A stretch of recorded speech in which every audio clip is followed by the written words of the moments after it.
Atomic Habits by James Clear, and today we're going to be reviewing chapter 18 of this wonderful book that teaches us that tiny habits can bring about remarkable changes. All right. So chapter 18 says the truth about talent, when dreams matter and when they don't. Right. So this is one of the topics under advanced tactics, where we're going to learn how to go from being merely good to being truly great. All right. So we're going to start this chapter 18 by looking at the illustration of two athletes. One was Michael Phelps and the other one, Hicham El Guerrouj. Michael Phelps was a great athlete. He was a swimmer, right? And he has won more Olympic medals, not only than any swimmer, but also more than any Olympian in any sport, right? He is that great. And El Guerrouj, on the other hand, is a runner, or was a runner, yeah. He was a fantastic runner, a Moroccan runner who holds 2 Olympic gold medals and is one of the greatest middle distance runners of all time. Why this illustration? This illustration, when it comes to Michael Phelps, the swimmer, the way his body was made up, made it so easy for him to excel in swimming, to win medals, to do so great, to become one of the best swimmers in the world, right? His body physique. The same thing with El Guerrouj. The way his body was made up, his physique and everything made him a fantastic runner. He had the perfect body build to be a runner. So if Michael Phelps decided to be a runner instead of a swimmer, there is a high chance that he would fail. And the same thing with El Guerrouj. If instead of being a runner, he opted for swimming, there is also a high chance that he would fail. Now, how do we link this to habits? The same thing applies to our habits. The secret to maximizing your odds of success is to choose the right field of competition.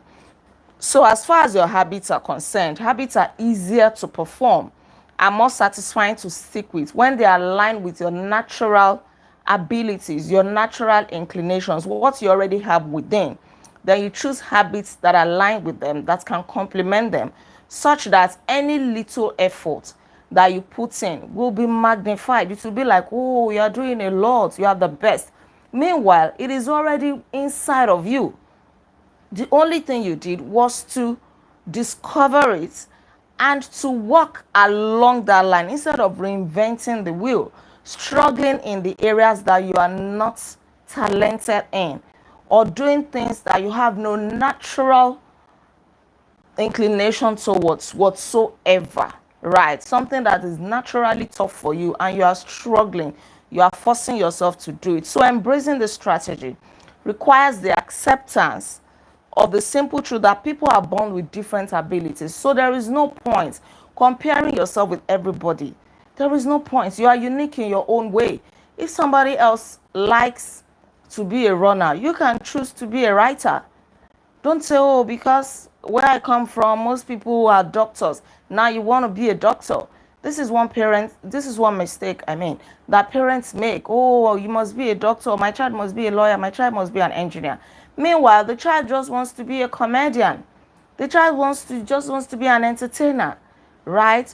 So your habits are there. Your genes, what you are made up of, is there to suggest those things that you are likely to excel at. The strength of genetics is also their weakness. Genes can not easily be changed, but they can provide a powerful advantage as well as a powerful disadvantage, right? Some people don't like to discuss it, especially when it comes to phrases like biological determinism.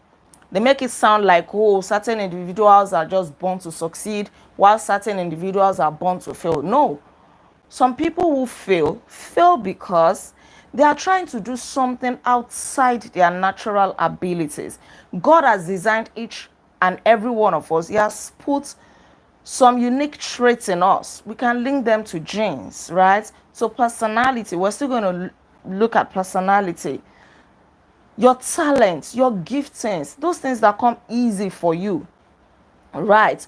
Why don't you just take advantage of them?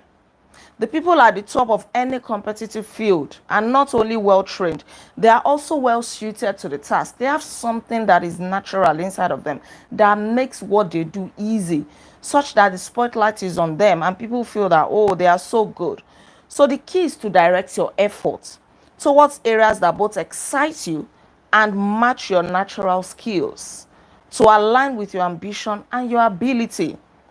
But the obvious question is, okay, how do I figure out where the odds are in my favor? How do I figure out these natural abilities, these talents, these genes, and all of that?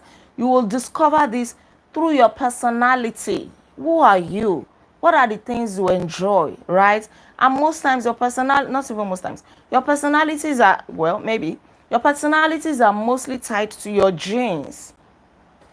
Your genes, these genes, sometimes we pick them from our parents or our grandparents or something, right? They are traceable to something. For example, if you're an introvert, use that to your advantage. That is your personality. You don't have to be making noise and shouting and trying to be outspoken because, yeah, everybody around you is outspoken. You're going to feel odd. You're going to feel like a round peg in a square hole or a square peg in a round hole. There is going to be a mismatch somewhere, right? If you're extroverted also, use it to your advantage. Probably be a public speaker or be a teacher or be an entertainer, something like that. Use it to your advantage, your personality. If you are easily bored, it speaks to your personality. If you cannot watch one movie, a 1 hour movie from the beginning to the end, you just be bored and tired and then you shut it down. It speaks to your personality. If you are the outgoing type, it speaks to your personality. Right. There are actually the big five here that help us explain the 5 spectrums of behavior when it comes to personality. Your personality is a set of characteristics that is consistent from situation to situation. Your personality is who you are. It is who you truly are. You cannot, deceive yourself. You know who you are. You know what you're good at. You know those things that excite you, that fascinate you. So the big five help us to break it down. Number 1 is openness to experience. If you are the curious and inventive type, it speaks to your openness to experience. Or maybe you are the cautious and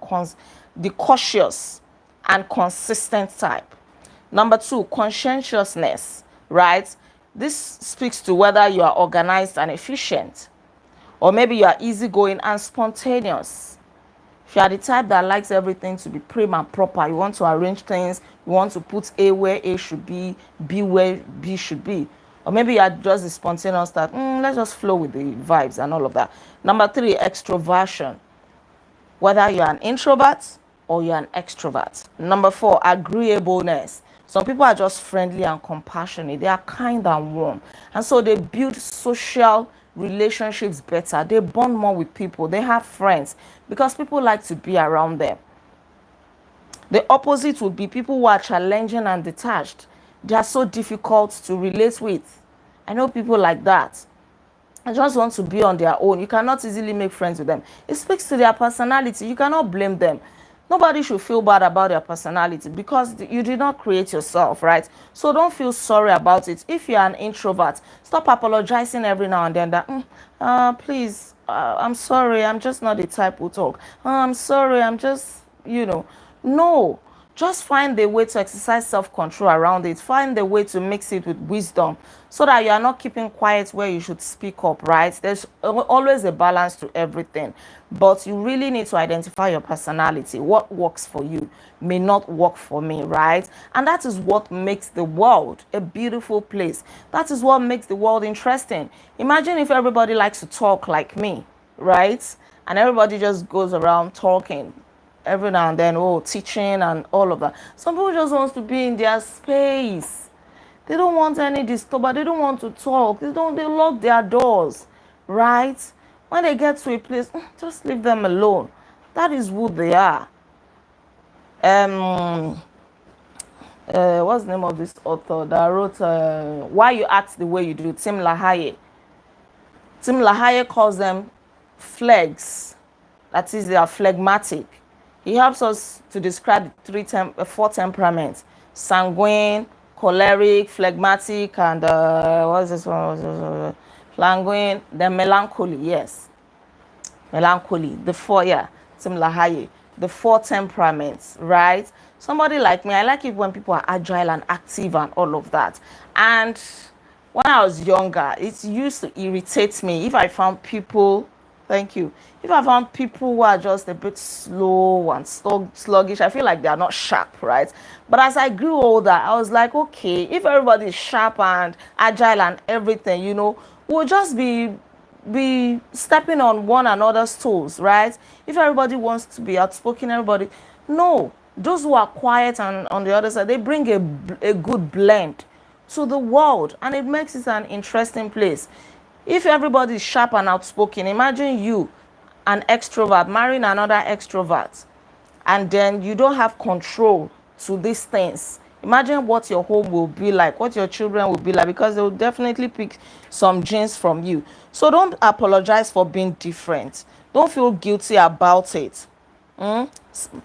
But in order for you to make your habits enjoyable and satisfying, if some things don't come naturally to you, there's a way you can set up your environment. For example, if reading does not come naturally to you, we've talked about this, maximizing your environment. Make sure that you put your book, the book you want to read, in obvious places where you easily read them.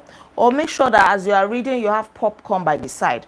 By all means, you have to make your habit enjoyable, satisfying. You have to make it easy. You have to make it obvious. If you don't enjoy it, it will not stick with you. It will feel like a burden. That's why people want to do something and they do it for 10 days, they give up, right? Because they don't make it enjoying. Thank you. Variety is a spice of life. Got that? Right. So that's the thing. The takeaway is that you should build habits that work for your personality. Do what works for you. Don't compare yourself with anybody. Read whatever fascinates you. Some people like Mills and Booms. Some people like to read documentary. Read whatever. But if you know that there are books that you need to read that will do you a lot of good, now find a way to make them enjoying. Because you cannot always say, oh, because I don't like this, then I won't do it. There are some things that you have to force yourself to do. Now, the key is to make it enjoyable. Because you know that doing it, more like eating your frog, right? We reviewed Eat That Frog before this book. You have to eat your frog. There are some things you need to do in life. You know that they hold the key to your success, to your greatness. So you won't say because you don't enjoy doing them, you're not going to do them. It means that you're going to be shortchanging yourself, right? So tailoring your habits to your personality is a good start, although it is not the end of the story. Now let's turn our attention to finding and designing situations where you're at a natural advantage. Right. Now, this is where your talent comes in. We've talked about this. Imagine actors and actresses. They're just doing things that they have natural inclinations to do. And then they work hard at it. A little bit of effort, a little bit of hard work. It looks like, oh, they are so good, they are so fantastic. No, it is because they match it with their natural ability. So pick the right habit and progress is easy. Pick the wrong habit and life is a struggle. So how do you pick the right habits? The first step is something we discovered, or that we covered in the third law. Make it easy. The most common approach is try and error. Probably you don't naturally know. You're asking yourself every time, what am I even good at? What is my personality? What do I even enjoy in this life? You really don't know. So try and error is not a good thing, right? You don't want to do try and error with your life because, like they say, life is short. Whether life is short or long, you don't want to live your life based on try and error. But a better alternative to this is what the author calls explore stroke exploit trade-off. So you have so many options at the beginning. Probably, for example, you want to be a content creator, right? You don't know what is going to resonate with your audience. You don't even know what to talk about. You don't know the niche to choose, right? So you can explore, talk about different things for a start. Now begin to narrow down based on what people like, check your analytics. Okay, what do they like? Okay, I think people enjoy it when I talk about marriage. I think they enjoy it more when I talk about relationship, right? Or maybe you want to be an engineer, you don't even know, should I go for civil engineering, should I go for mechanical engineering, should I go for petrochemical, should I go for which one? You can explore.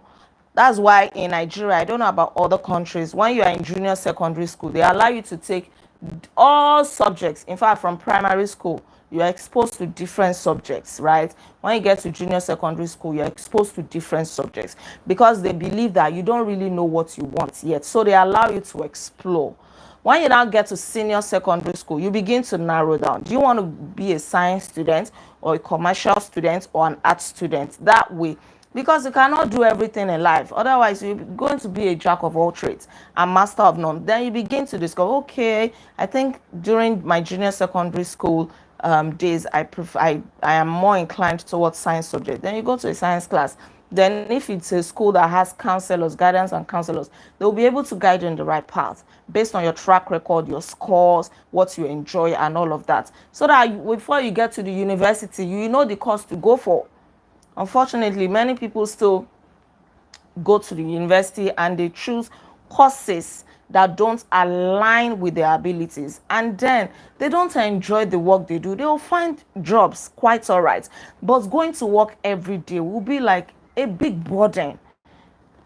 They are not even creative. They can't start a business because they don't know what to do. They are not enjoying it, so they cannot think outside the box. They are stuck with that 9 to 5 job so that salary can keep flowing, right?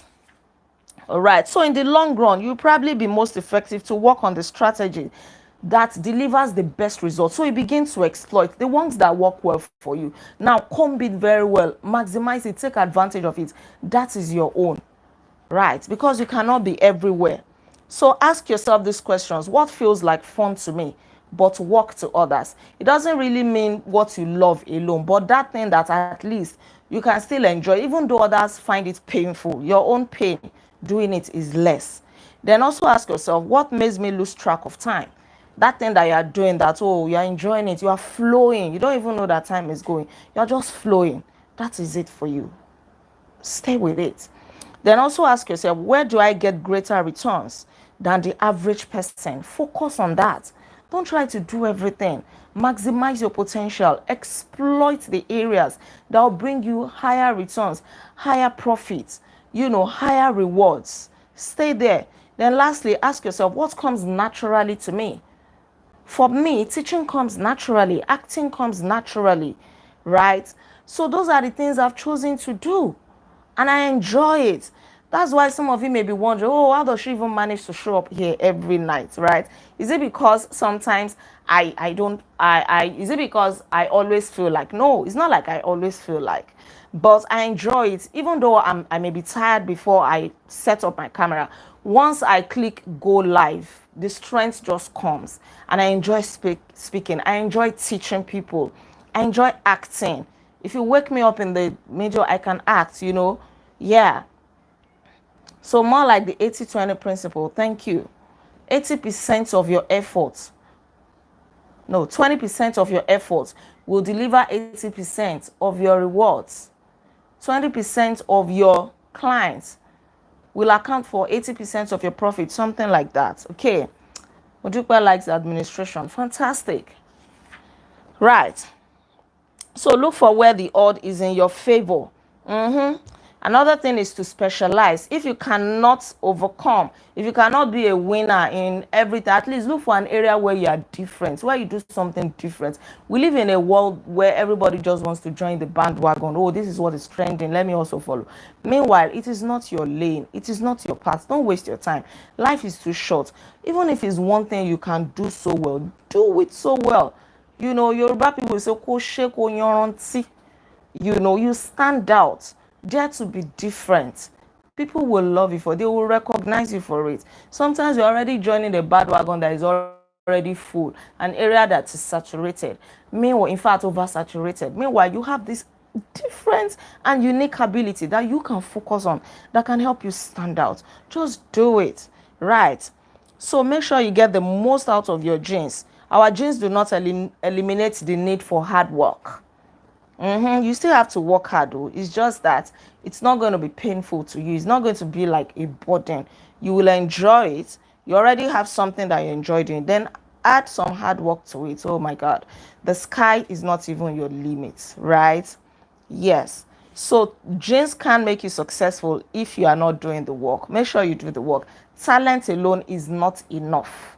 Make sure that you add hard work to your talents. You add intentionality to your talents.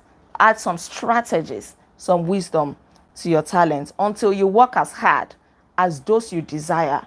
Don't explain away their success as luck. That they are just lucky.